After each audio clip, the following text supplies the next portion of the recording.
Cuide de cada um deles. Pai, visita as famílias dos seus filhos, os projetos de graça e de bondade. Fecha teus filhos na palma das tuas mãos, cuida deles enquanto eles estão cuidando da tua obra. É nossa oração, pedindo que o Senhor cuide do coração, da mente e da fé dos teus servos, no nome de Jesus, amém. Pode abrir, Elias.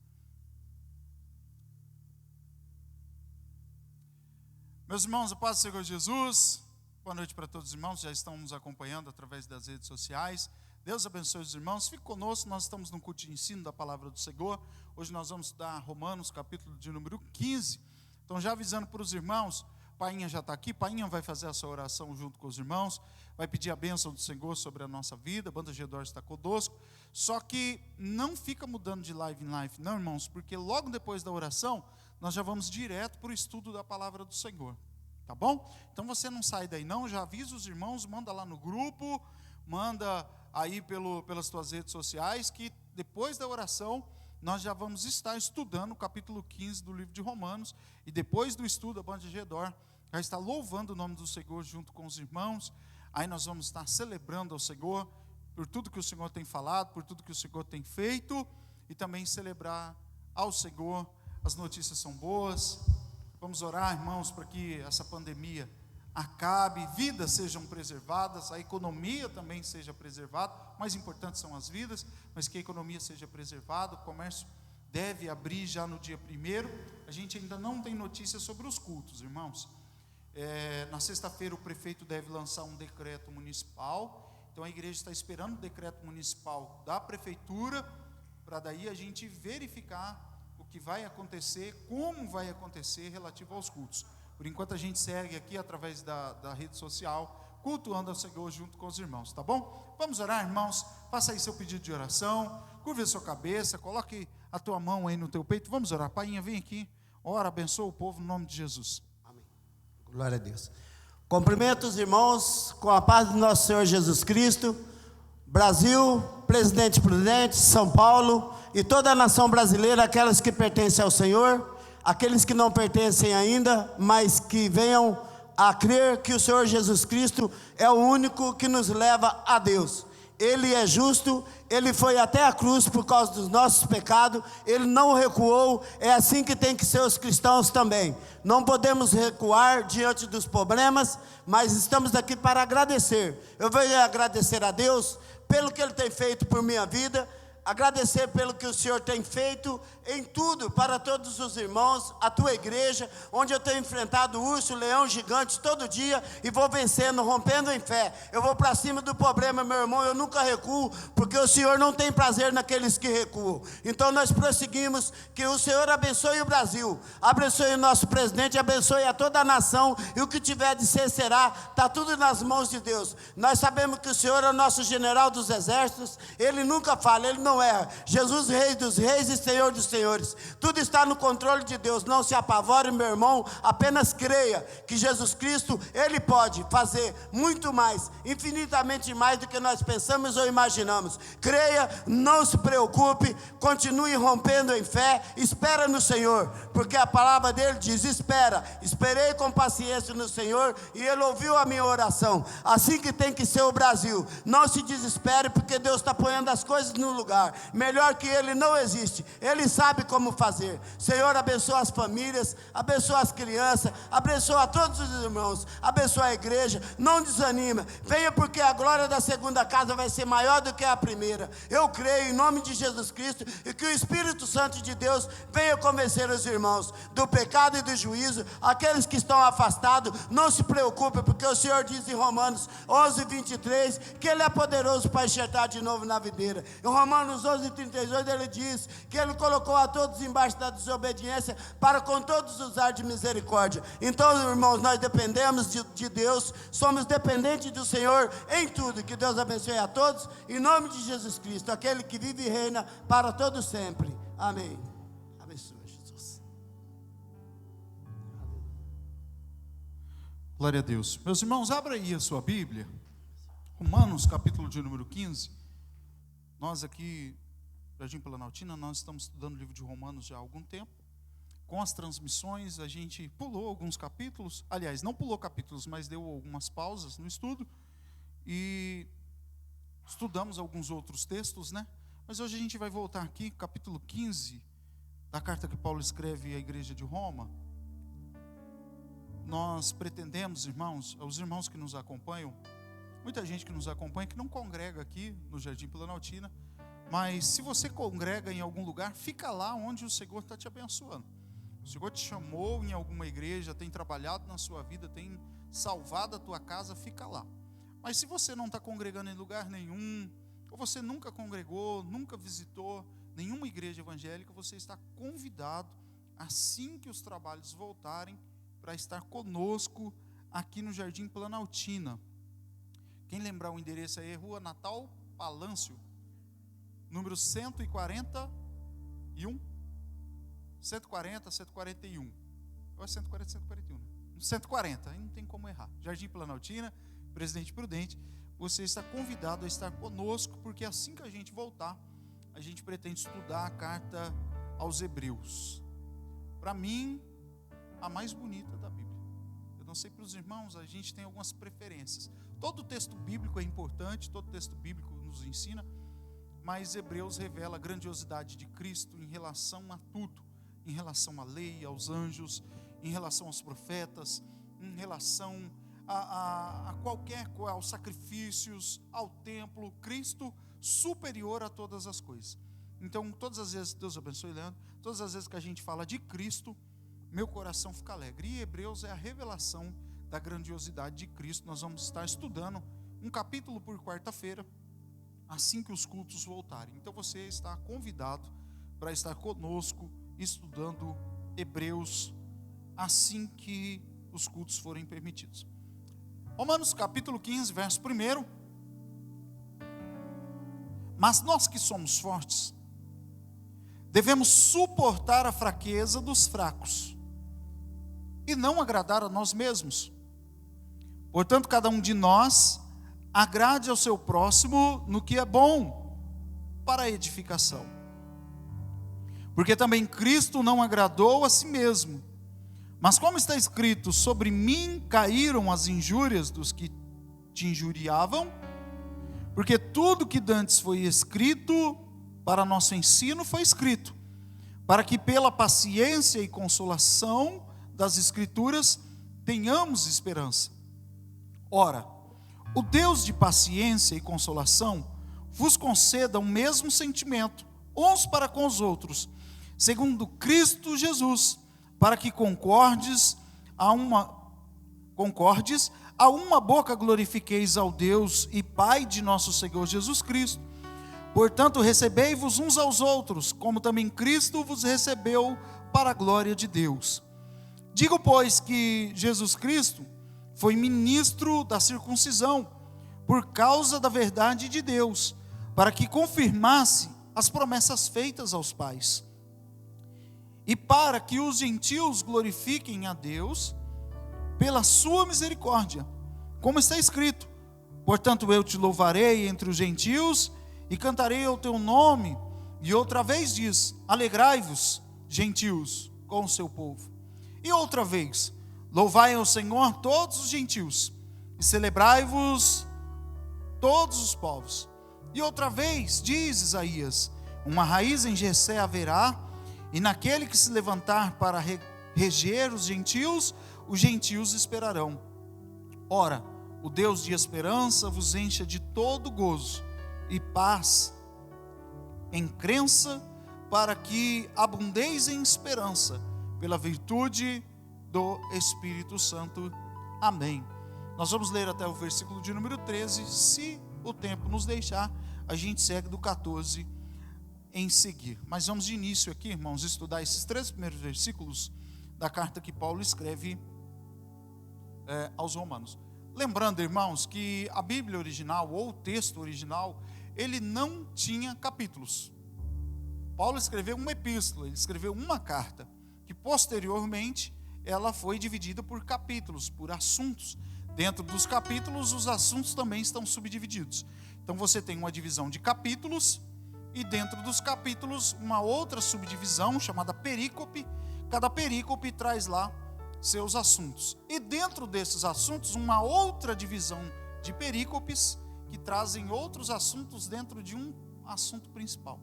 Então você pode pegar um versículo dentro dessa divisão e somente nesse versículo você fazer um estudo sistemático de uma palavra, de um tema, de uma ordem, de um conselho. Então, dentro de um texto, de um capítulo, tem uma divisão. Dentro daquela divisão, você pode pegar em um versículo um assunto e discorrer sobre aquele assunto. Por que eu estou dizendo isso para os irmãos? Para que os irmãos lembrem, principalmente os irmãos do Planaltina que estão acompanhando os demais capítulos, e percebam que o capítulo 15, ele é sinótico ao capítulo 14. Os irmãos que estudaram 14 vão se lembrar. São sinóticos, são similares, são semelhantes. Porque Paulo repetiu o assunto? Não. Lembra que eu disse aqui na introdução? Não tinha capítulo antes? Na verdade, é a continuação do mesmo assunto. Não é que Paulo parou o assunto e de repente ele resolveu voltar no assunto. Simplesmente Paulo não tinha terminado o assunto. Ele está no mesmo assunto. Paulo vem no 14 falando de um assunto e no 15 não tinha essa divisão 14 e 15 anteriormente. Então no 15 é a continuação do que Paulo estava falando. Que assunto é esse?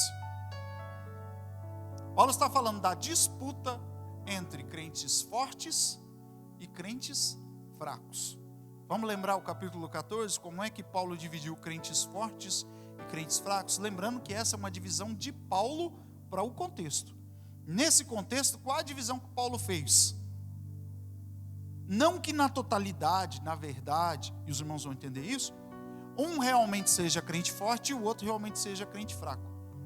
Mas para os irmãos que estão recebendo a carta, Paulo fez essa divisão. Crentes fortes, aqueles que não estavam presos às suntuosidades do legalismo, não estavam presos às arestas da religiosidade. Como assim? Lembra que Paulo escreve aos irmãos que estão em Roma, que vieram do judaísmo e se converteram ao cristianismo? São de nacionalidade judaica, que eram da religião judaica, que se converteram ao cristianismo, mas que moravam em Roma. A esses irmãos, Paulo está escrevendo a epístola. Dentro desses irmãos, tinha uns que ainda não queriam se circuncidar e queriam que os outros circuncidassem. Queriam guardar os dias das festas judaicas e ainda faziam divisão. Esse dia é santo. Esse dia aqui é mais ou menos.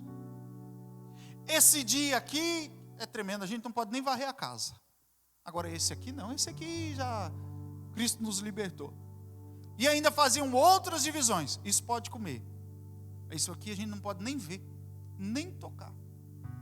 Porque eles traziam isso da religião judaica. Então Paulo está dizendo o seguinte: tem gente que está ainda preso às suntuosidades da religiosidade. Ele é totalmente religioso, pragmático com as questões rituais, ritualísticas e com as questões religiosas, principalmente as tradições. Paulo chamou esses de crentes fracos, porque eles ainda não haviam sido libertos e não haviam ainda entendido que Cristo os havia chamado para a liberdade. A Bíblia diz: para a liberdade o Senhor nos chamou. Que liberdade quando Paulo diz isso? Não é para a libertinagem, para a liberdade do pecado. É justamente para a liberdade da lei, da religiosidade.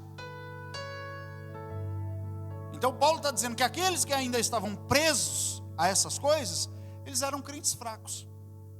E aqueles que haviam recebido uma iluminação, um entendimento da grandiosidade da graça e da liberdade com que Cristo os havia salvado, eles não estavam presos a esses ritos. Paulo chamou eles de crentes fortes. Não sou eu que estou fazendo essa divisão.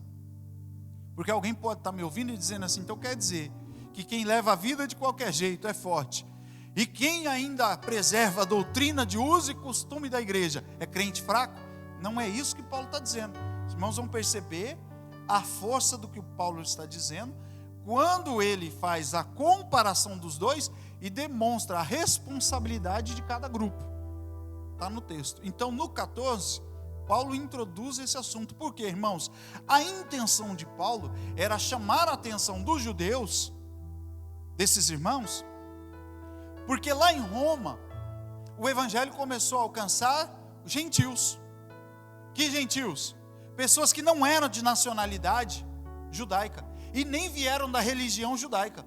Eram bárbaros, romanos de nacionalidade, gregos, mouros, pessoas de todos os lugares. Roma era a capital do mundo. Então pessoas de todos os lugares do mundo frequentavam Roma e começaram a ter contato com o evangelho e se converter. Só que essas pessoas vinham com seus costumes, com as suas vestimentas, seu jeito de cortar o cabelo, seu jeito de andar. Não eram circuncidados, não se vestiam igual aos judeus, não pareciam judeus. Aí os irmãos judeus começaram a criar um embate, a igreja dividiu. Era quase que nem hoje na política, direita e esquerda. Ou você é de direita ou você é de esquerda. Na igreja os caminhos estavam parecidos lá em Roma. Então Paulo está tentando corrigir isso. E ele traz algumas verdades interessantes quando ele chama uns de fracos, outros de fortes. Vamos lá, então nós recapitulamos aqui o capítulo 14, quando ele está chamando essa atenção. Os irmãos que lerem o 14 posteriormente, ou os irmãos que acompanharam, vão perceber que Paulo, ele diz o seguinte: a impureza não está na comida, a impureza está no coração. É no coração que você encontra o que é puro e o que é impuro, não é no que você come. A religião judaica no Antigo Testamento havia as leis cerimoniais, onde haviam coisas que eram puras e coisas que eram impuras. E os judeus ainda estavam trazendo isso para o cristianismo e, pior, impondo isso aos novos convertidos, que não conheciam a religião e a lei judaica. Então você quer ser crente, você pode ser, mas tem que ser do jeito que eu quero. Como assim? Tem que circuncidar. Paulo está dizendo: o Senhor, a graça venceu a circuncisão. Não é circuncisão ou incircuncisão, é a graça. Paulo demora 13 capítulos de Romanos aplicando essa teologia da graça. A graça é superior a qualquer religiosidade. Deixa eu dar um exemplo aqui, irmãos, que é costumeiro entre nós. Nossa igreja, Assembleia de Deus, nós somos pentecostais, temos uma doutrina de uso e costume. Repito, doutrina salutar. Eu sou favorável à doutrina, mas a doutrina não determina quem entra e quem não entra no céu. Vou dar um exemplo. A irmã que tem ascendência africana, o cabelo da irmã não cresce, o cabelo dela é crespo. Hoje tem todo tipo de química, né? Alisa, puxa, faz uns negócios lá, fica até bom. Mas tem gente que não tem nem acesso a esses recursos, porque esses recursos são caros. Então a irmã que está com o seu cabelo curtinho, porque o cabelo dela é crespo, não entra no céu. Se depender do religioso, não entra. Porque lembra, irmãos, há 50 anos atrás, que os irmãos eram, nem isso, 40 anos atrás, os irmãos eram disciplinados porque tiravam a ponta do cabelo. As irmãs eram disciplinadas porque raspavam a perna, rapavam a axila, eram disciplinadas. Hoje, abriu o entendimento de que era doutrina humana. Era doutrina humana. Então, aspectos da religiosidade precisam ser entendidos. Precisam ser entendidos numa visão bíblica, cristocêntrica, ortodoxa. O que é ortodoxa? Séria, reta, sem distorções. Séria. Tem que ser ortodoxo. O que a Bíblia diz. Mas o que a Bíblia não diz, não adianta a gente ficar acrescentando. Nós não temos o direito, o Senhor não nos deu o direito, nem a mim como servo, nem como pastor, e mesmo que eu representasse uma instituição religiosa, de acrescentar apêndices ao texto bíblico. Deixa eu fazer um parênteses no que a Bíblia diz aqui. E aí eu coloco lá a minha visão. A Bíblia não nos dá esse direito. Paulo está chamando atenção para isso. Ele está dizendo assim: gente, cuidado. Fica matando os irmãos porque o irmão come e você não come. O irmão come e você não come. Se você não come, amém. Se o irmão come, amém também. Está na Bíblia? Se está na Bíblia para não comer, então corrige teu irmão. Com carinho, com amor, com respeito, corrige ele. Ensina ele. Mas se não está na Bíblia, não fique inventando, porque você vai matar ele. E se você matar ele, automaticamente você está se suicidando espiritualmente. É essa a visão de Paulo no capítulo 14. Então não é o que entra, é o que sai. Porque sai aquilo que o coração está cheio. E que não devemos julgar nem desprezar um servo. No capítulo 14 tem esse versículo. Paulo fala literalmente: nós não devemos julgar nem desprezar um servo que não é nosso. Aí Paulo bateu pesado em Heber.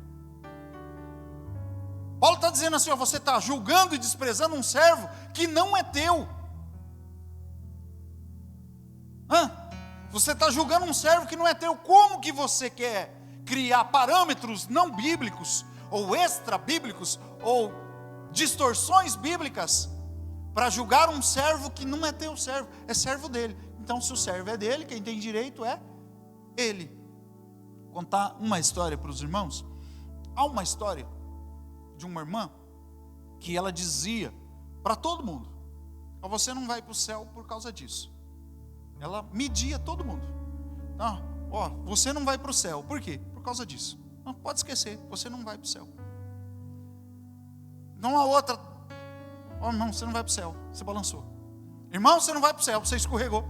Irmão, ninguém ia para o céu. Até que um dia que ela pegou uma irmã que estava cheia da graça, e ela disse para a irmã: a senhora não vai para o céu. Mas por que, irmã, que eu não vou para o céu? O Senhor te revelou isso? Ela falou: não, eu vi a senhora de calça. Ela falou: irmã, verdade. Mas agora, irmã, minha vida não é pautada pelo que a senhora diz, a minha vida é pautada pelo que a Bíblia diz. Me mostra na Bíblia aonde uma pessoa de calça não vai para o céu. Agora tem uma coisa: se a senhora não me mostrar na Bíblia aonde que uma pessoa de calça não vai para o céu, se a senhora não me mostrar, eu vou te mostrar um monte de versículo na Bíblia onde os fofoqueiros, os mexeriqueiros e quem cuida da vida dos outros não vai. Então a senhora me prova na Bíblia o que a senhora está falando, ou eu vou te mostrar na Bíblia. Aí eu mostro, aí tem uma dezena. Aí a irmã parou de cuidar da vida dos outros.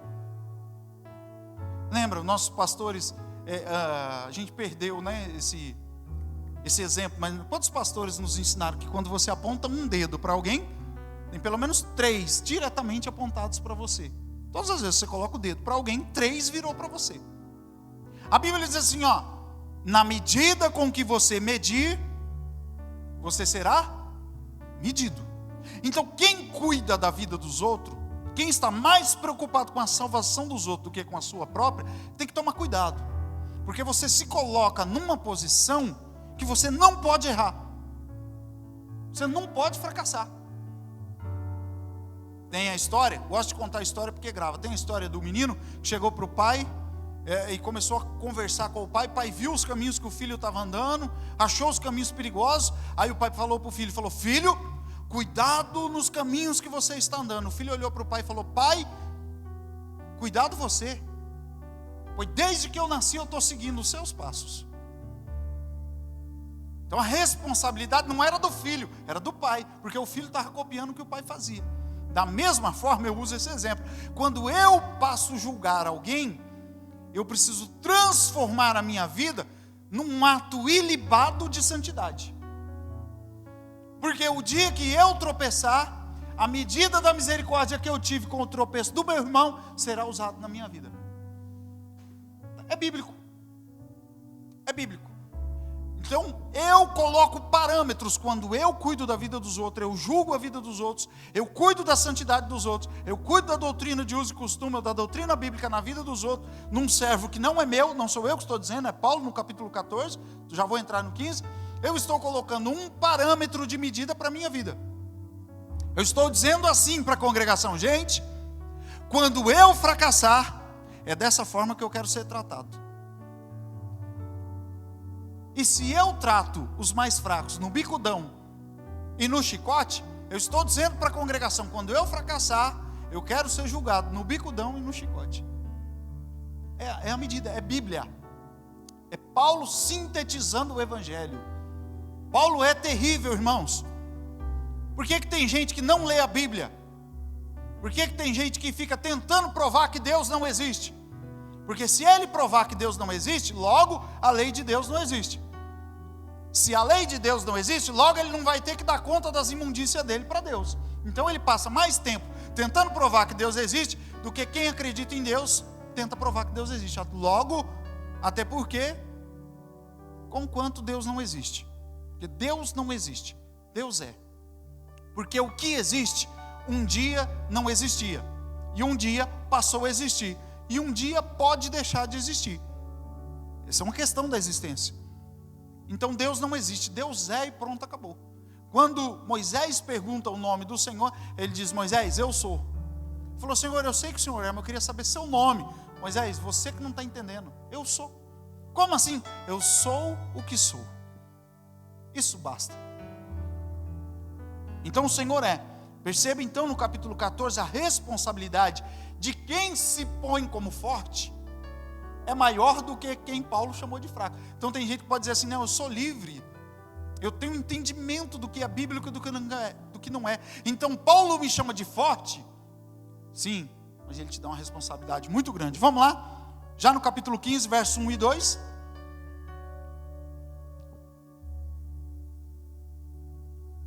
Vamos lá, irmãos, para entender o capítulo 15, precisamos entender o 14 e o 15, e saber que o ponto-chave desse entendimento, entre fracos e fortes, em que posição você está, não é o grau de instrução bíblica, ou de analfabetismo bíblico, que você tem para dirigir os seus atos, e sim no tamanho do amor fraternal que você possui na condução dos seus relacionamentos interpessoais. Não é o tanto que o Weber sabe de Bíblia, é o tanto que ele demonstra de amor quando se relaciona com o Everton. Não tem problema se você é religioso ou você está desprendido da religiosidade. Tem crente, irmão, que não consegue se desvencilhar da religiosidade. Amém por isso. É bom, é salutar. Eu conheço irmã que não põe calça por nada. Glória a Deus, Deus abençoe sua vida. Siga assim. Não ponha calça de jeito nenhum, irmã. Fique de saia. Só que não é um entendimento que você tem de saia ou não saia, de calça ou não calça. É que aonde está, qual é o grau do teu amor quando você encontra uma irmã de calça. É isso que Paulo está tentando ensinar. Agora, a irmã que usa calça: eu sou livre, o Senhor me libertou, irmão. Isso é doutrina humana, estou liberto da doutrina humana, eu uso calça. Não tem problema nenhum usar calça, eu uso calça. Estou falando da irmã.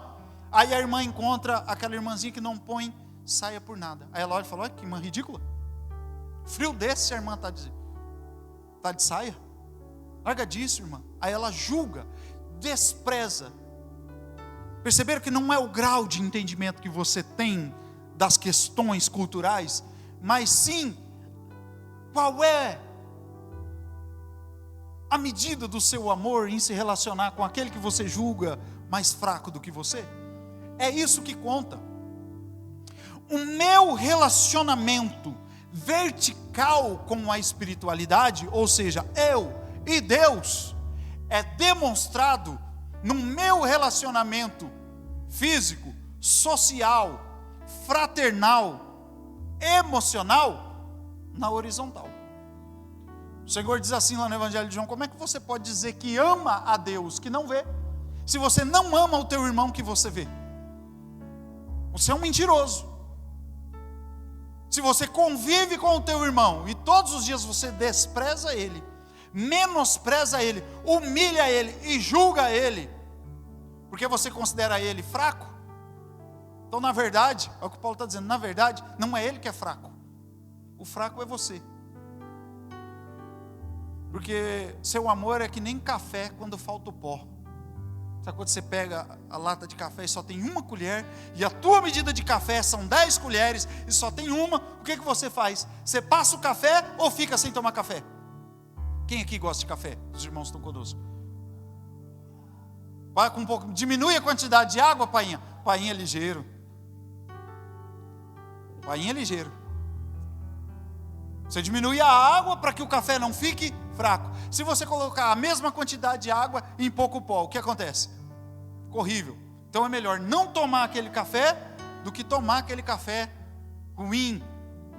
Parece que você pegou o resto do café que sobrou e estava lavando a chaleira, o bule, sei lá o que você tem, aí ficou aquela água misturada com café. Você bebe ou não bebe? É uma comparação para o amor daquele que se julga ser forte, livre da religiosidade. Eu sou teólogo, eu tenho entendimento bíblico, eu não sou preso à religiosidade, mas não ama o teu irmão. Teu amor é como uma água de café com pouco pó de café. É uma flor murcha. Para que serve uma flor murcha, sem as pétalas? O que ela enfeita? Qual o perfume que ela exala? Qual é a vida que ela transmite? Esse é o amor daquele que acha que tem entendimento bíblico e despreza o irmãozinho, porque na cabeça dele o irmão não tem entendimento. Ou aquele que é religioso demais, ele não abre mão das tradições, amém por isso, não sou contra nenhuma tradição, nem contra, vou repetir mais uma vez, acho a doutrina de uso e costume da Assembleia de Deus muito boa, muito interessante, só que a gente não pode matar a vida dos nossos irmãos, que estão chegando de uma outra época, de uma outra cultura, e que não conseguem se adequar a essa doutrina de uso e costume. Então hoje nós vivemos algo parecido com o que Paulo viu na igreja, um choque de cultura. Nós temos jovens, irmãos, que não conseguem se adequar à doutrina de uso e costume. E nós temos no círculo de oração irmãs que não abrem mão da doutrina de uso e costume. Só que o que Paulo está querendo dizer no capítulo 14 e 15, que não é doutrina ou não doutrina, é o amor, é o respeito, é a consideração. Se você julga que o teu irmão é mais fraco que você, ama ele, ora por ele, ajuda ele. E se for para sair uma palavra da tua boca que vai edificar a vida dele, profira. Mas lembra que essa palavra vai ser a medida que usarão com você, é bíblico, que usarão com você se você tropeçar. Quando a criança tropeça, se a gente falar para ela, ai coitadinho, o que ela faz? Abre a boca a chorar, né? Para a criança não chorar, que a gente fala, não foi nada, já sarou, pulou, foi só um pulo, antes de casar a Sara. Aí a criança assimila que realmente não foi nada. Então é à medida que você se expressa com o seu irmão, nesses relacionamentos, que demonstra o teu amor para com Deus. Vamos seguir? Verso 1 e 2, entenderam? Por que Paulo escreveu o 14 e o 15? Vamos lá, verso 1 e 2, Paulo diz: quanto maior o seu conhecimento e iluminação, maior deve ser a sua compaixão e tolerância com os mais fracos. Como assim? Cobre esses irmãos mais fracos de cuidado e proteção. Porque se ele é fraco, tudo que ele não precisa é cobrança e julgamento. Porque ele não aguenta, o fardo é pesado para ele. A medida da cobrança é a medida do conhecimento. Então quem conhece mais é cobrado mais. Jesus diz: Jerusalém, Jerusalém, ai de ti, Corazim. Porque se Sodoma e Gomorra fossem feitos os sinais que em ti são realizados, haveria uma misericórdia maior, talvez tinha jeito para eles. Mas tem uma coisa, Jerusalém, naquele dia, o peso vai ser muito mais pesado sobre vocês, porque vocês viram o Cristo, vocês tiveram revelação. Então, presta atenção, se você se julga muito sábio, cuidado, porque a cobrança sobre ti é maior, o peso sobre os teus ombros é maior. Agora, se você tem entendimento, tem iluminação bíblica, o seu Espírito Santo mora dentro de ti, você tem a capacidade espiritual, porque não é humana essa capacidade, a capacidade espiritual de colocar os olhos sobre um texto bíblico e o Espírito Santo te iluminar sobre a verdade bíblica. Sabe o que você deve fazer com isso? Derramar isso em amor com os mais fracos. Aí você está na direção que Paulo está ensinando. O Heber tem um profundo conhecimento bíblico, e você vê ele amando, cuidando, abraçando, tendo misericórdia. Quando alguém chega e diz assim: Heber, eu caí, eu fracassei, a lágrima. É o Espírito Santo dizendo assim: sou eu ali, sou eu, todo o entendimento sou eu. A iluminação sou eu. A vida que ele leva sou eu. A direção da vida dele é eu. Agora você percebe quando um irmão não tem nada de Deus na vida dele? É quando alguém chega e diz assim: irmão, eu caí. Ele fala: bem feito, eu avisei. Não tem aquelas pessoas que quando alguém, numa conversa de família, alguém chega e diz assim: ó, fulano está caído. Alguém diz assim: eu sabia. Eu não falei, eu não avisei. Eu sabia, eu estava contando os dias para isso acontecer. Desde o começo, eu sabia que não ia dar certo. Isso é gente que nunca entendeu a graça. Eu estava estudando esse texto hoje à tarde, irmãos, e estou usando aqui, alguém pode dizer assim: eu já ouvi isso. Estou usando mesmo, por isso eu estou citando algumas referências do reverendo Hernandes Dias Lopes. Anotei algumas coisas. Ele disse o seguinte: que a gente não entendeu a graça quando nós percebemos que Deus nos chamou, apesar de nós mesmos. Olha, o Hernandes Dias Lopes diz o seguinte: o Senhor não me chamou, não me escolheu, porque eu sou bom, porque eu sou maravilhoso, porque eu sou inteligente, porque eu sou teólogo, sou alto, sou jovem, por causa disso, por causa daquilo. Não, Ele te chamou, te escolheu, apesar de você. Romanos 5, a Bíblia diz que nós éramos o que de Deus? Inimigos. Quem convida um inimigo para cear em sua casa? A ideia da ceia era a ideia da confraternização. Era a ideia no judaísmo, a ideia da celebração da saída do Egito. Era o ponto máximo da história dos judeus. Porque tudo que veio depois, veio porque eles saíram do Egito. Se eles fossem escravos no Egito, talvez nem existissem mais como nação. Talvez estivessem miscigenados com os egípcios e a descendência judaica tivesse se perdido. Tudo que veio depois veio porque Deus livrou eles do Egito. E a Páscoa, essa era a comemoração. E o Senhor nos chamou à ceia, nos chamou à sua mesa, apesar de mim mesmo, ou seja, apesar das minhas fraquezas, dos meus defeitos, dos meus delitos. Irmão, se um dia eu parar para contar as minhas fraquezas para os irmãos, nunca mais os irmãos me escutam. Os irmãos nunca mais vai ter coragem de me escutar. Eu me conheço, eu sou terrível. Não, por que eu estou de pé aqui ensinando para os irmãos? Porque eu sou bom. Não. Só pela misericórdia de Deus. Só Ele, só Ele, só Ele. Só. Estou vivo por causa dEle. Tenho família por causa dEle. Dele. Tudo é Ele. A gente precisa entender isso. Lembra do testemunho da Andréia domingo? Contando o testemunho? Quem fez isso? Deus. Os irmãos estão em casa, não podem ver, mas a neném está ali dormindo, irmãos. Ela veio louvar junto com a banda Gedor e a neném está ali dormindo. Então quando a Andréia fazer assim, ela vai olhar e vai dizer assim: fui eu. Não.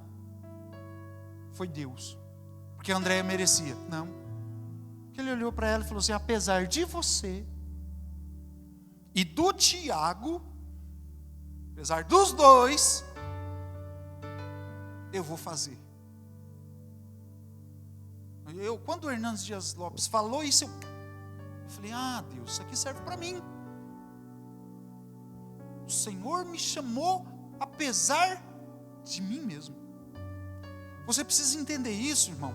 Quando você entender isso, você vai parar de olhar a vida dos outros. É estudo bíblico, irmãos, não é para dar glória, pular, chamar os outros para compartilhar a live. Pastor Jonas foi meu professor de homilética no seminário, e ele dizia assim: ó, mensagem boa é aquela que a gente sai da igreja chorando, com vontade de mudar de vida, dizendo: eu pensei que estava bom, acabei de descobrir que está ruim. Sabe quando você chega na igreja e fala assim: hoje eu vou soltar relâmpago, fogo, vou soltar umas línguas estranhas, hoje eu vou fazer acontecer na igreja. Aí o pregador vem com a iluminação da Bíblia, aí você olha e fala assim: ué, alguém foi contar lá o pregador. Parece que alguém contou a minha vida para o pregador. Aí ele vai falando da Bíblia e vai. Não tem pulo, não tem grito. Você sabe aquele nó na garganta, mas não é de tristeza. É de alegria pela graça, apesar de você mesmo. Aí você fala: Senhor, é tudo a tua graça, a sua misericórdia. Vamos seguir, irmãos. Eu quero terminar esses versículos. A banda Gedor já vai louvar o nome do Senhor junto com os irmãos. No verso 3, eu quero que alguém leia para mim, voz bem alta aí, para ver se a gente consegue colocar no microfone, sair no som. Verso de número 3 do capítulo 15. Vamos lá, um dos irmãos que tiver com a Bíblia aberta aí.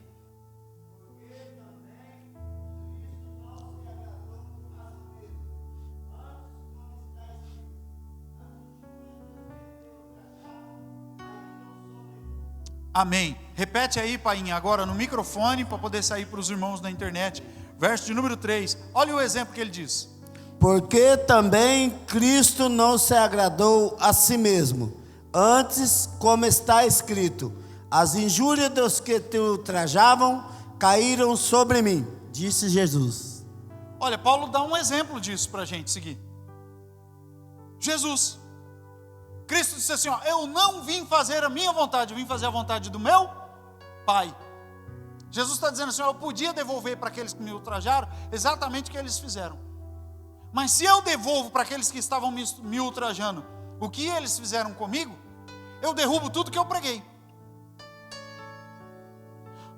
O que Paulo está querendo dizer, irmãos, é que eu não fui chamado, você não foi chamado para realizar as motivações do seu coração, mas para fazer a vontade de Deus, ainda que fazer a vontade de Deus contraria as vontades do teu coração, e você tem que carregar um irmãozinho fraco no colo. Você olha assim e fala, como é que esse irmão pode ser tão fraco? Paulo está dizendo assim, ó, não faz a tua vontade não, continua carregando ele no colo.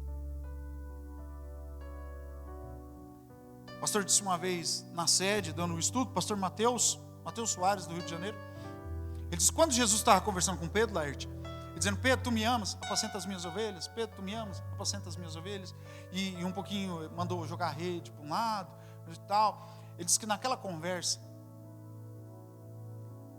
quando Jesus está conversando com Pedro, iluminando a mente de Pedro acerca do amor, era como se Jesus estivesse dizendo, olha que coisa linda, é como se Jesus estivesse dizendo para Pedro, Pedro, tu me amas, então apacenta eles. Era como se Jesus estivesse dizendo assim, ó, faz isso, se não for por eles, faz por mim. Apacenta eles. Se você não conseguir apacentar eles por eles, apacenta eles por mim. Se o amor que você tem por eles não é o suficiente para você ter misericórdia deles, tenha misericórdia deles por mim. A Bíblia é coisa, né? Por isso que eu gosto de ouvir mais do que falar. Quando a gente para ouvir, a gente escuta umas coisas que a gente com uma semana pensando, Pedro, se você não pode fazer por você, faz por mim. Se você não pode fazer por eles, faz por mim. Se o teu relacionamento com o Weber não tem amor suficiente para você suportar o Weber, suporta ele por mim, Gilbert. Weber, se o teu relacionamento com o Everton aí não tem um amor assim para você se suportar, faz isso por Jesus. Vamos lá, verso 4, 5 e 6, Paulo apresenta a motivação para esse acerto entre os irmãos. Paulo está querendo dizer o seguinte, que essas quinas, essas arestas entre os irmãos, afeta inclusive o culto. 4, 5 e 6 está escrito isso.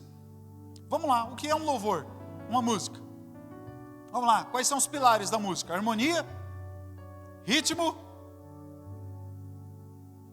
harmonia e ritmo. Aí tem mais algumas questõezinhas lá, o tom, né?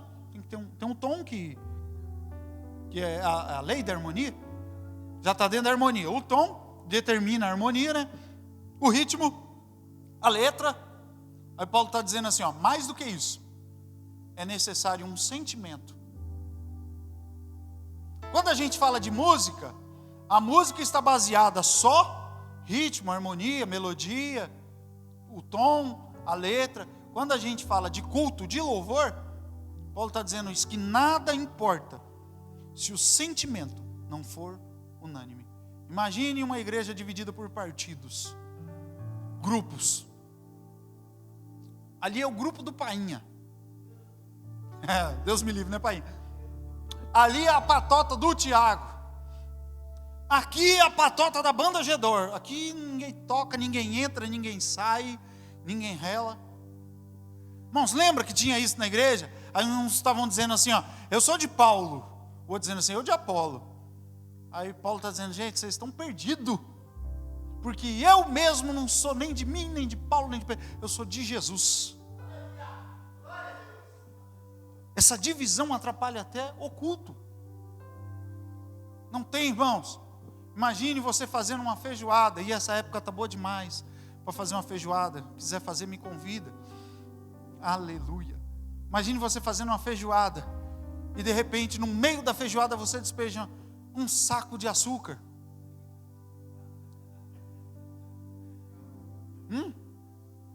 Aí teu filho pega o pote de sorvete, joga 5 bolas de sorvete dentro da feijoada. Irmão, você comer a feijoada tomando uma Coca-Cola é boa, sim ou não? É ou não é? E se você despejar a Coca-Cola na feijoada na hora do preparo?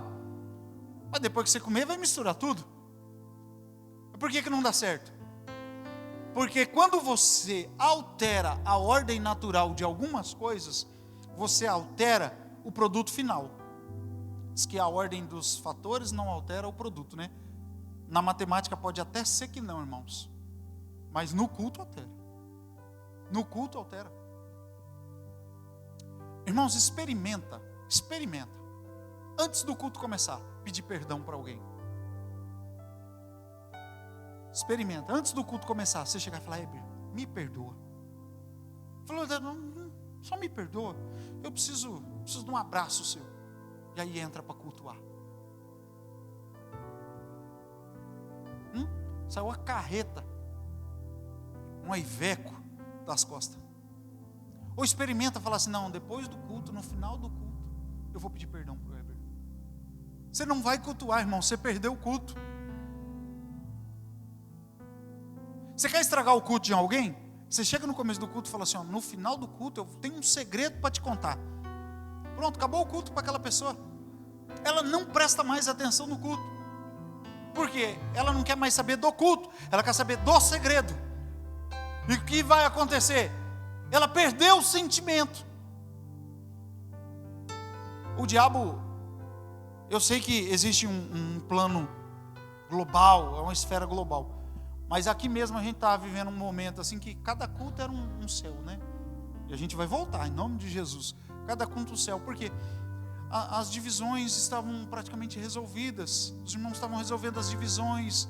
Quando chegar na hora do louvor, todo mundo falou, não, agora você me esquece. Mas agora eu preciso falar com Deus. É o que Paulo está querendo ensinar para a igreja. Verso 7. Paulo nos dá 3 divisões para o verso 7. Primeira divisão, uma ordem. Portanto, acolhei-vos. O acolhei-vos aqui não é só na entrada do culto.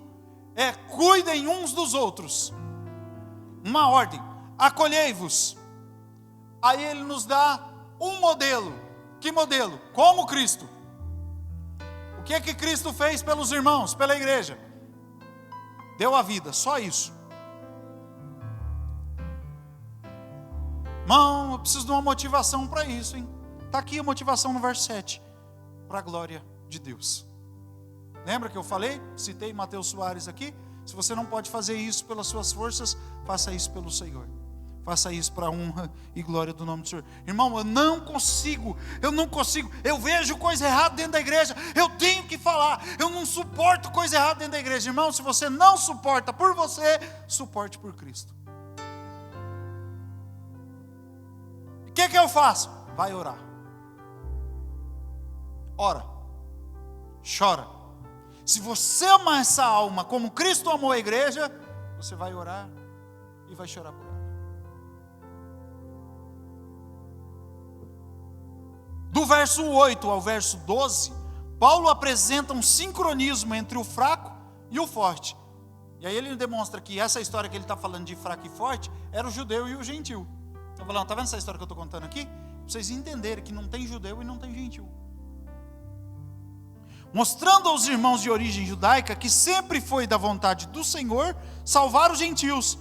E aí, irmãos, ali nesses versos de 8 a 12, ele começa a citar textos. Ele faz uma coletânea de textos do Antigo Testamento. Ele cita Isaías, cita Deuteronômio, cita Salmos, cita Oséias. Por quê? Ele está dando autoridade para o que ele está falando, utilizando a Bíblia. Está falando, vocês não acreditam que Deus sempre teve um plano para salvar os gentios? Porque os judeus estavam desesperados, aquele monte de gente diferente deles. Agora está entrando na igreja. Aqueles caras de cabelo espichado para cima, agora está tocando no grupo de louvor. Agora tem uns meninos de barba. Irmão, o que é isso? Os meninos estão tocando de barba, cantando de barba, na mocidade, regendo de barba. Que isso, gente? Tem que rapar a barba. Era o contexto aqui, era parecido com esse.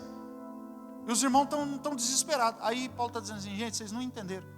Que desde o princípio Deus está falando que ia salvar a gente de todos os lugares, de todos os costumes, de todas as linhagens, e que o nome dele seria glorificado, não só no meio de você que é religioso, mas também daquele que não é preso na religiosidade, que o nome do Senhor vai ser glorificado entre os adultos e entre os jovens, entre os ímpios e entre os judeus. Aí no 13, para terminar, ele faz uma pequena oração. Olha que oração bonita.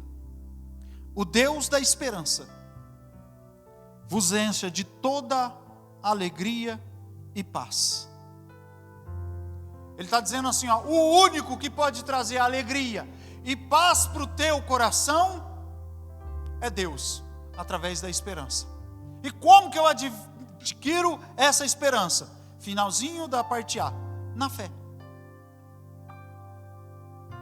Na fé. Que fé? A igreja é do Senhor, Ele está no controle de todas as coisas. Ele chamou os barbudos, ele também chamou sem barba. Porque se o Senhor chamasse só os barbudos, irmão, eu não ia para o céu. Esses dias eu fiquei 15 dias sem rapar a barba. Aproveitei, né? A igreja está fechada. O Weber pregou, o Leandro pregou, o Laerte pregou. Eu falei, como eu não vou falar esses dias, vou aproveitar, irmão, para dar uma descansada aqui.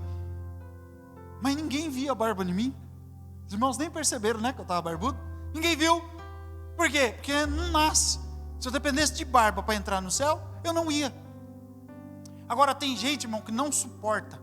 O rapaz que trabalha comigo, ele não suporta. A barba começa a dar alergia nele, pipoca tudo. Ele tem que rapar a barba. Aí, para o religioso, ele é mais crente que os outros, né? Perceberam, irmãos, o que Paulo está ensinando? O amor são as asas do nosso voo para o céu.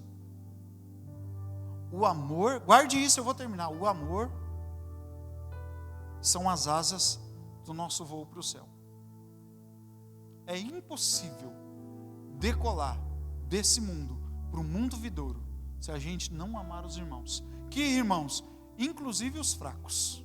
E principalmente os fracos. Amar os iguais é fácil. Difícil é amar os diferentes. Ame.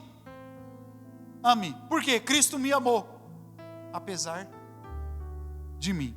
Amém? Eu quero orar pela sua vida, banda Gedor, louvando o nome do Senhor Jesus.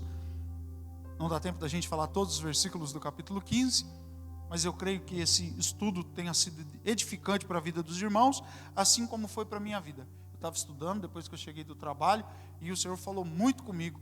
Banda Gedor já se preparando aqui, a gente vai orar.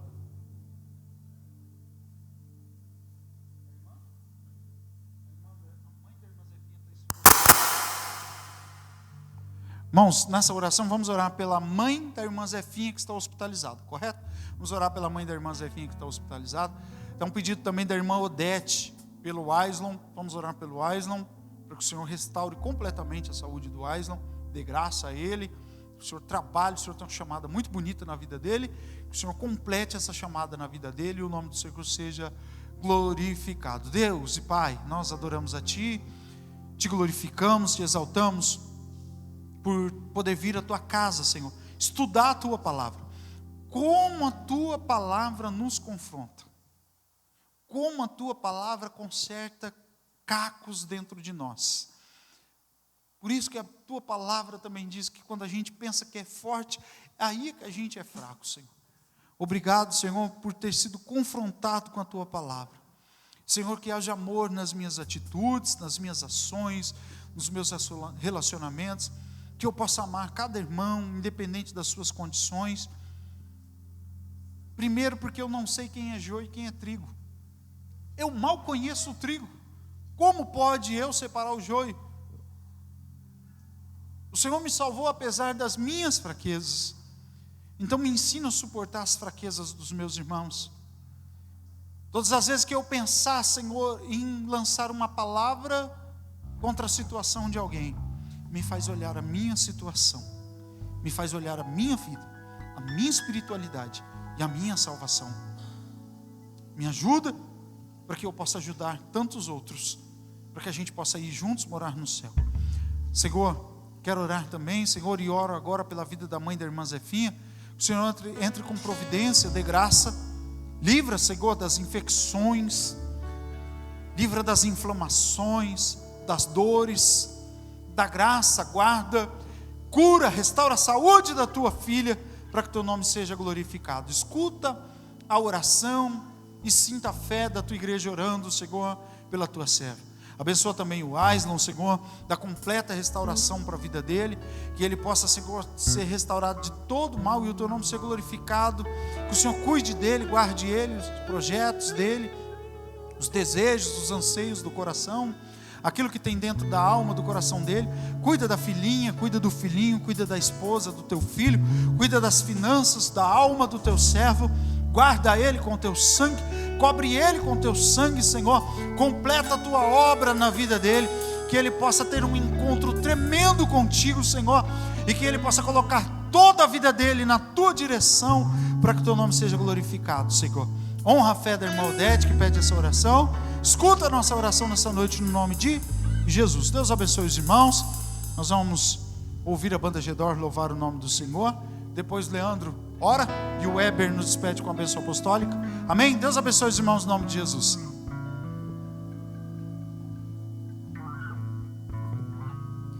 A paz do Senhor, boa noite, graça e paz a todos. Que palavra maravilhosa, né? O Senhor é bom e apesar de nós mesmos, Ele nos chamou e nos escolheu, e escolheu a você também. E Ele está pronto para te ouvir, independente da situação. Ele pode todas as coisas. Vamos louvar ao Senhor.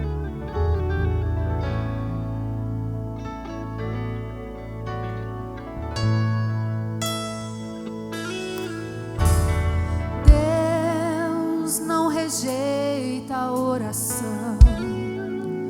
Oração é alimento.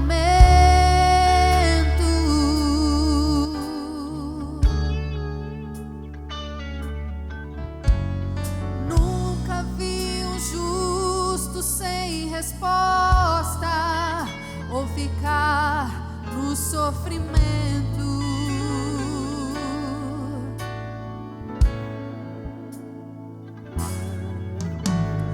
Basta somente esperar o que Deus irá fazer.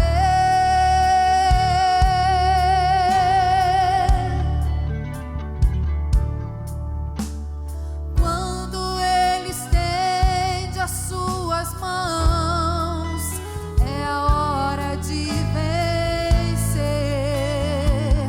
Então louve, simplesmente louve. Tá chorando, louve. Precisando, louve. Tá sofrendo, louve. Não importa, louve. Teu louvor invade o céu. Deus vai na frente, abrindo o caminho, quebrando as correntes, tirando os espinhos, ordena os anjos pra contigo lutar. Ele abre as portas pra ninguém mais fechar. Ele trabalha pra o que nele confia, caminha contigo de noite ou de dia. Erga suas mãos, sua bênção chegou. Comece a cantar com muito louvor, com muito louvor, com muito louvor.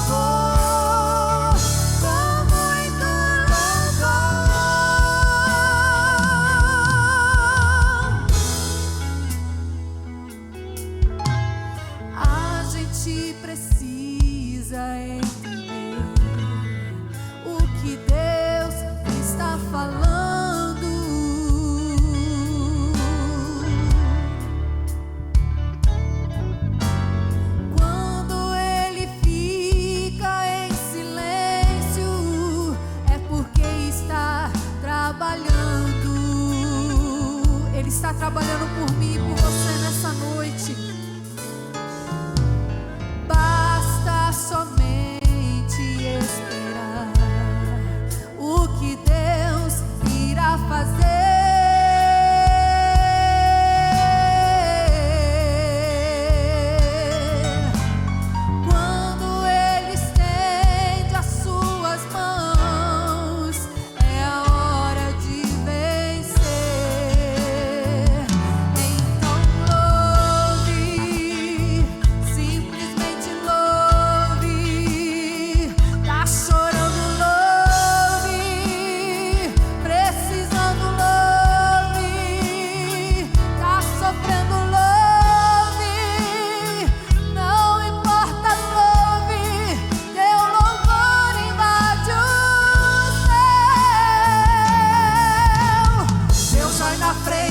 Abrindo caminho, quebrando as correntes, tirando os espinhos, ordena os anjos pra contigo lutar.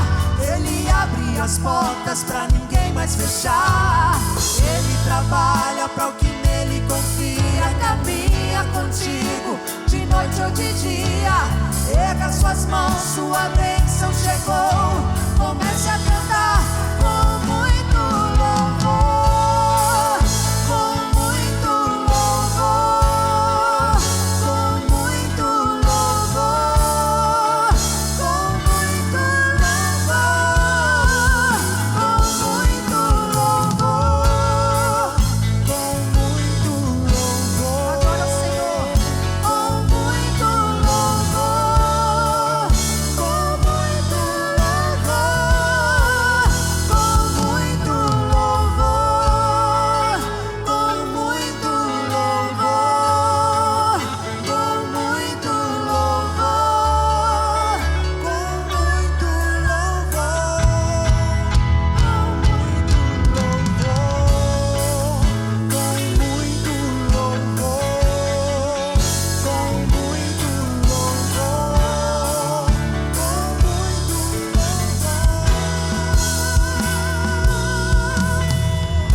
Querido Deus amado, Senhor, te agradecemos, Senhor, pelo dia de hoje, Senhor. Te agradecemos, Senhor, por estar na sua casa, te louvando, bendizendo o teu santo nome, Senhor Jesus. Fique conosco agora, Jesus. Despede, Senhor, em paz, Jesus. Abençoa cada um que está no seu lar, Jesus. Dê um resto de final de semana abençoado para nós, Senhor. Que eu te peço e te agradeço em teu nome. Amém. Aleluia. Faça assim com a sua mão. Que o grande amor de Deus e a graça do nosso Senhor Jesus Cristo e a consolação do Espírito Santo seja com todo o povo de Deus. E todo o povo diga amém. Deus abençoe e tenha uma ótima noite.